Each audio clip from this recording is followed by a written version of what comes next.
Today, we're going to talk about using the right word in your essay. What we find students do a lot of times is they try to increase their vocabulary and they put a word in their essay that sounds really cool. It's just not the word they were looking for. So, today, we're going to talk about saying what you mean and meaning what you say. Words are important because they mean things. They help us understand ideas. I have something in my head that I want to get to you.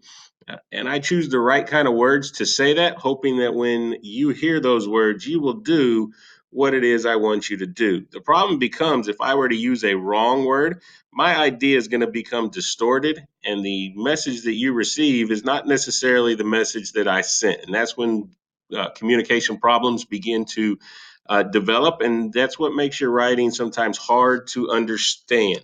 So let's talk about three ways that the wrong words happen. The first way that we choose the wrong word is because we don't understand that words have different meanings. You see here in the example sentence, defiantly and definitely, man, they look a lot alike, but they're very, very different words and they have very different meanings, and they're drastically going to change how this sentence is understood.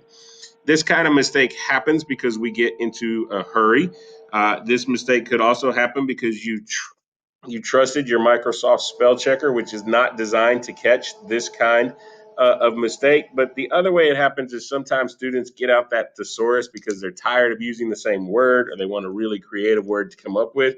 And they don't realize that you can't just use a word because it was listed as a synonym. So, my advice to you is to keep things simple. $1 million words can quite often undo a message. And the simpler you keep your language, the better things are. Why complicate something when you run the risk of disrupting the communication process?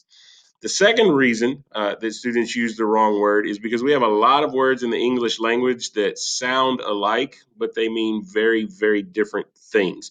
Again, this mistake often happens because we're in a hurry and we're trying to get things done. Another mistake area that we see it in is when students start to use contractions, because you'll see a lot of the words over there on the left-hand side of the screen are in contraction form. Even the best writers make this kind of mistake, so you're going to have to make this conscious effort to go back into your essay and look for this mistake when you are done writing your essay. The good news is Microsoft Word does have some things installed on it that make it easy for you to find and fix these mistakes. What you need to do is you need to find the find icon on your screen, which is generally in the upper right hand corner somewhere, depending on what version of Word you're using. If it's not there, go to File and then drag it down until you see Find. But once you find the Find option, you're going to click on it, and then another box is going to pop up on your screen that says Find and Replace. And in this box, you're going to tell the computer what you want it to find. Once you're done with that, you're going to hit the word Find Next. And at that point, your screen's going to start to do some interesting things depending on what version of Microsoft Word you have, but it's going to go find those words for you. What I advise you to do is make sure you read the whole sentence. Don't just assume that you chose the wrong word. Take a look at what you wrote and make sure that what you wrote is incorrect before you go about fixing it. If it's fine, leave it alone. And then you can just keep hitting find next until you found all of the words that you need to check that way. The third reason that this happens is because of prepositions, and prepositions are very difficult for English language learners. So I've got another video on prepositions if you're a second language learner to kind of help you understand them. But what happens a lot of times, even with native speakers, is we just get into a hurry and we choose the wrong preposition, or we choose the wrong idiom. For instance, some students may say the ball rolled slowly in the goal, but that's not the right preposition that we want to choose there. We want to choose the word into. Same thing when we're talking about when things are going to be arriving. We don't want to say something's going to be here within 5 minutes. We want to say something's going to be here in 5 minutes. The word in is used to say how soon something is going to happen, while within means it's inside or not beyond. And then we want to make sure we're choosing the correct idiom. Sometimes we get in a hurry and we say things in a catchy way, but we don't really say them the correct way. For instance, it's I don't care for your opinion. It's I don't care about your opinion. Care for means like or to be fond of.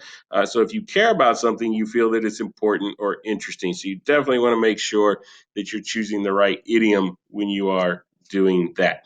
If you have any other questions about wordiness, you can contact me via email at the address you see there on the screen. You can come by my office and see 288 following the office hours that are listed in your syllabus. We have a wonderful group of tutors in the Writing Center and L200 that are willing to help you out.